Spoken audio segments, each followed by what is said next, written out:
এই মুহূর্তে বাংলাদেশ বিপ্লব এবং সংগ্রাম পরবর্তী পুনর্গঠনের এই প্রক্রিয়ায় নতুন বাংলাদেশ গঠনের যে পর্ব চলছে সেই পর্বেও শ্রমিক শ্রেণী মুখ্য শক্তি। সেই শ্রমিক শ্রেণীর এই জুলাই বিপ্লবে প্রায় 2 সহস্রাধিক শাহাদত বরণ করেছে।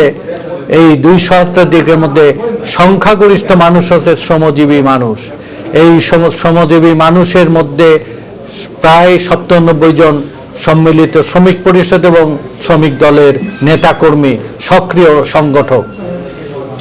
আমরা এই শ্রমিক আন্দোলনের নেতাকর্মীদের যে আত্মোৎসর্গ, দেশ গঠনে অধিকার আদায়ে শ্রমিক শ্রেণীর যে অবদান, সেটাকে দেশ এবং জাতির কাছে স্মরণীয় করে রাখার জন্যে, শ্রদ্ধা এবং ভালোবাসার সাথে স্মরণ করার জন্যে সম্মিলিত শ্রমিক পরিষদ এবং শ্রমিক দলের এক আনুষ্ঠানিক সভা গত কয়েকটা দিন সভা শেষে আজকে সিদ্ধান্ত গ্রহণ হয়েছে তৃণমূল পর্যায়ে, মাঠ পর্যায়ে শহীদ শ্রমিক পরিবারের সাথে সাক্ষাৎ করা এবং শ্রমিকদের জমায়েতে অংশগ্রহণ করা এবং শ্রমিক জাগরণের জন্যে যে একটা উর্বর সময় আমাদের জন্য অপেক্ষমান, সেই কর্তব্য দায়িত্ব সম্পর্কে আমাদের নেতৃত্ব এখন ওয়াকিবহাল।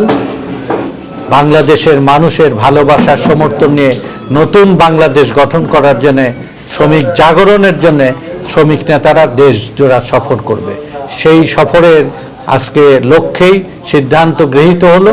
এই সিদ্ধান্ত অনুযায়ী আমরা ধারাবাহিক কর্মসূচি আমরা পালন করব। এখন ভবিষ্যৎ এবং আগামী বিপ্লব হবে শ্রমিক শ্রেণীর নেতৃত্বে দেশ গঠনের এবং ভাগ্যহত মানুষের মুখে হাসি ফুটানোর লড়াই। সেই লড়াইয়ে শ্রমিক শ্রেণী বিজয়ী লাভ করবে, এই প্রত্যাশা আমাদের। সবাইকে ধন্যবাদ।